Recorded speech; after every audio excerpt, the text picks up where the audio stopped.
যেই বেটা এদেশে গায়ে হলুদ চালু করেছে ওর কথা বলছে। 1450 বছর আগে আল্লাহ নবী বলছে ওই বেটার কথা, যে বেটা বলতেছে যে বিয়ের মধ্যে গান বাজনা বাজা দেবে, মলেকা বানুর বিয়া গো কি জানেন বলে বিয়ের বাজনা বাজে। যেই বেটা বিয়ের মধ্যে চিন্তা করছে যে এরকম একটা জিনিস বাজানো দরকার, ওই বেটার কথা বলছে। যেই বেটা বলছে বিয়ের মধ্যে ছেলে পক্ষ মেয়ের বাড়িতে আসবে কুলা ধান হলিদ মরিচ নিয়া, যে বেডির বিয়ে করবো ওই বেডি সহ ওই বেডির বোন যত আছে স্বাস্থ্য মামাতো আলাতো পাড়াতো চাচাতো খালাতো ফুফাতো সব বেডিরে ওই যে বেটা বিয়ে করবো ওই বেটার বন্ধু বান্ধব মিলা হলুদ মেখে দিবে। ওর কথা বলছে যে এটা চালু করছে,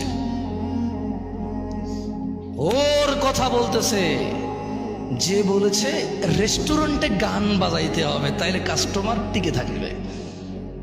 ওই বেটার কথা বলছে। যে বেটা বলেছে মুসলমানদের ঈদ, মুসলমানদের রোজা, মুসলমানদের আনন্দ, মুসলমানদের ত্যাগ তিতিক্ষার মাসে মুসলমানদেরকে জামা কাপড় কিনে দেওয়া, মানে জামা কাপড় বেচার ফন্দিতে সুপার শপ শোরুম খুলবে, বড় বড় শোরুম খুলে ওখানে গান বাজাই দেবে ইংরেজি আর কাপড় সাপড় বেচবে।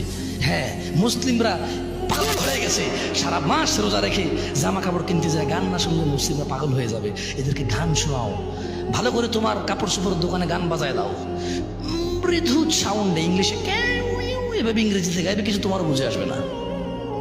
হ্যাঁ, যেই বেটা এই সিস্টেম চালু করেছে যে রেস্টুরেন্টে খাইতে যারা আসবে তাদেরকে গান শোনাইতে হবে, শোরুমে যারা কাপড় চোপড় কিনতে আসবে তাদেরকে গান শোনাইতে হবে, তাইলে বিজনেস মিয়া 100-এ 100 সফল।